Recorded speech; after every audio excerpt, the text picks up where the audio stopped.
Bueno, mi mamá desde que tengo, desde que tengo recuerdos de ello, y ella siempre, el mes de diciembre ya venía con un significado especial para mi mamá. Lo marcaba por etapas que se debían cumplir. La primera de ellas es el 13 de diciembre, en la cual mamá sembraba los triguitos. Unas macetitas de barro especialmente que tiene ella, con sus triguitos. Y estos triguitos, al sembrarse el 13, en el día 25 estaban plenamente verdes. Entonces, el primer, digamos, símbolo para mí de que comenzaba la Navidad era el 13. Después de esto, vería a mi mamá haciendo una serie de compras conforme se le acercaba la Navidad especiales. Una de ellas, la que más me impresiona, es que se iba a una bodega especial que quedaba además en el centro. Entonces, para ir, ella se iba hasta el centro, donde se había una serie de bodegas muy importantes. Gotuso, me acuerdo, la bodega Gotuso. Y ahí se compraba una pierna de cerdo. Entonces ella, esto significaba que en una noche se dejaba toda esta pierna en salmuera, toda una noche. Esto después iba al horno. Y después de que está al horno en ciertas condiciones y cierto tiempo que ella calculaba muy bien, y cuando eso estaba listo, yo lo sacaba, lo dejaba enfriar, empezaba a poner azúcar rubia en trozos grandes. Los gránulos eran grandes. Y entonces usaba una planchita de esas muy antiguas, que no son de esas que no se echa carbón para ponerlas calientes, sino que tú tienes que ponerle encima de una hornilla. Cuando esta está ya bien caliente, ella agarraba entonces su planchita y comenzaba a planchar la plancha. Todo este proceso, que ya te demoraba pues un par de días, se transformaba, esta pierna que había comprado, se transformaba en jamón del norte. Era una exquisitez. Pero entonces ya alrededor un poco antes del 22, un poco antes de mi santo, realmente, era hacer el nacimiento. Hacer el nacimiento significaba, mi casa era una casa de altos, y entonces como mi mamá, tenía muchos patios chicos, pero bastantes. Entonces todos tenían una variedad inmensa de macetas. Macetas chicas, grandes, macetas que estaban en las tres en un solo macetero, o cada maceta con su propio macetero. Y entonces todas estas macetas, o gran parte de estas macetas,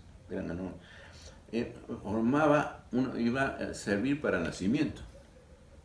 Porque lo que hacía ella ponía en uno de los patios de esta casa, en una esquina, como si lo estuviera viendo, ponía una mesa grande donde iba a ser el nacimiento. Todo alrededor de esta mesa, menos el fondo, eran estas macetas. O sea que era como un jardín inmenso. Y después de esto venía la parte más importante, que era sacar las cajas de las figuritas. Cosas, lo que yo gozaba con él. Pero tenía unas figuritas pues muy antiguas, pues, ¿no? Muy de artesanías nuestras. Pero con estos además venían las cosas muy típicas nuestras. La anticuchera, la lavandera, y qué sé yo, una serie de personajes nuestros que parecía que estuviéramos viendo una de estas pinturas de Pancho Fierro, ¿no? Pancho Fierro, sí, de cosas típicas nuestras. Entonces, en la explanada de la mesa, y una cosa que también me encantaba es que ponía una serie de espejos, era a manera de lagunas. Encima de los espejos pegaba unos pescaditos que se vendían como de celuloide de esa época, pero no había plásticos en esa época, los pegaba así.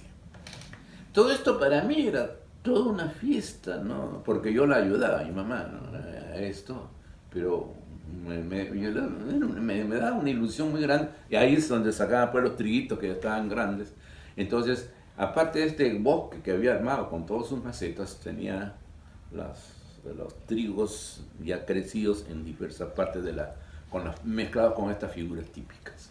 Pero entonces yo, como hijo único, aprendí a estar muy bien conmigo mismo. Y mi terreno propio era la azotea de mi casa. Yo vivía en un segundo piso, pero la azotea era nuestra. Y esta azotea era mi terreno. Era una azotea donde habían varios corrales, porque a mi mamá le gustaba tener sus propios animales, ¿no? Tenía patos, conejos y pollos, por supuesto. Pero gran parte de la azotea, porque era una azotea grande, era mía.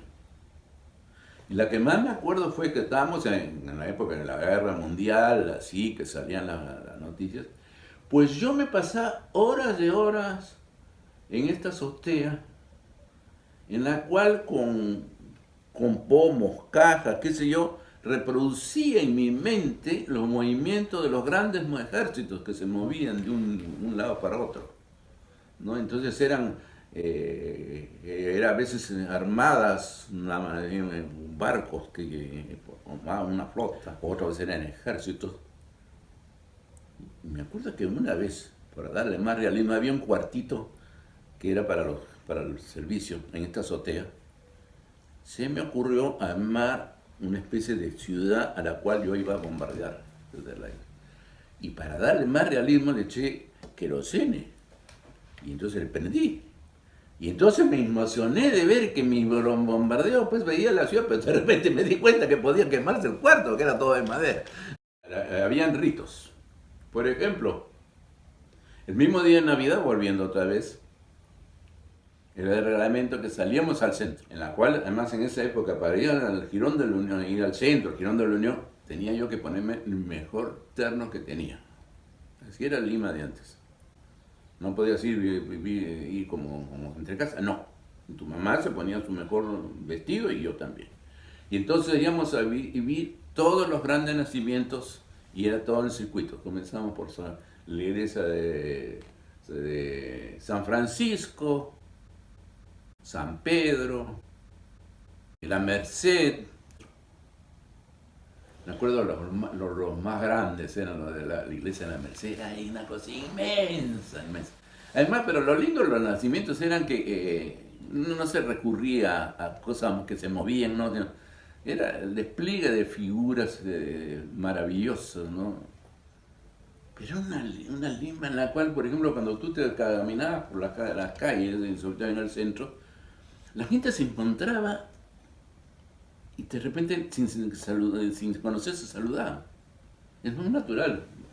O te cedían la vereda, señora, buenos días, ¿no? Entonces, era otra cosa. Además, el ambiente de tranquilidad, ¿no? Así, yo creo que uno iba al centro y ni por acá uno pensaba pues, que iba a ser uno asaltado o ni cosa por el estilo, ¿no? Había una tienda, por ejemplo, que me acuerdo mucho, que donde mi mamá compraba café. Era una tienda que estaba frente a la iglesia de San Francisco, lo cual significaba ir a la iglesia de San Francisco, cosa que a mí me encantaba, siempre ir a las iglesias viejas de Lima. Pero entonces de San Francisco pasamos a una tienda que quedaba en una esquina y compramos el café y mamá. Hasta ahora siento el perfume, el aroma del café. Pero otra que me acuerdo que era en la calle La Virreina, donde para mí era un festín, era tomar helados. Tomar helados ahí y después, o también otra que me llevaba mi mamá también en Jirón de la Unión, había lo que llamaban la botica francesa, antigua botica francesa. Y era una novedad en Lima porque la botica francesa tenía en el fondo un gran mostrador dedicado a unos helados maravillosos. Para eso, bueno, no se conocía eso. No, te servían los helados con una especie de copas de metal, pero muy bonitas. Y ese era para mí uno de mis premios, ¿no? Con tomar helados. Y finalmente llega el 23 mayormente nunca hubo una celebración especial por mi santo, ni mucho menos, ni yo nunca la pedí, ni la extrañé, ni nada. Eso sí, era un reglamento, que para el día 23 esto tiene una gran importancia para mí en mi vida, tenía que escribir una carta a mi padre a raíz de mi cumpleaños. Esta obligación iba a ser siempre 2 veces al año.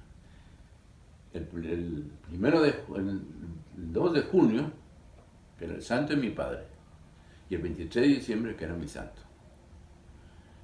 Bueno, esto era, no te imaginan, que este era un problema, porque mi mamá redactaba el texto, de acuerdo a lo que yo debería decir, bueno, lo que decía mi papá, estoy estudiando mis estudios, ¿no? Y hacía una especie de recuento de cómo era mi vida, dando cuenta. Mi mamá sería muy hábil, pues. En esas cartitas estaba diciendo, mira, tu hijo está progresando, está recorriendo tales etapas. Pero entonces yo tenía que pasarlo este texto en limpio. Y esto era mi pasión, porque por más que me cuidara, siempre me equivocaba en algo, tenía que volverlo a hacer y volverlo a hacer. Me acuerdo una vez que yo la hice y dije, por primera vez no me ha salido, no hay ni un error. Y le digo a mi mamá muy feliz. Lamentablemente empieza mi mamá a decir, tienes que volverlo a hacer. ¿Por qué? Porque no había puesto querido papacito, sino querido pasito.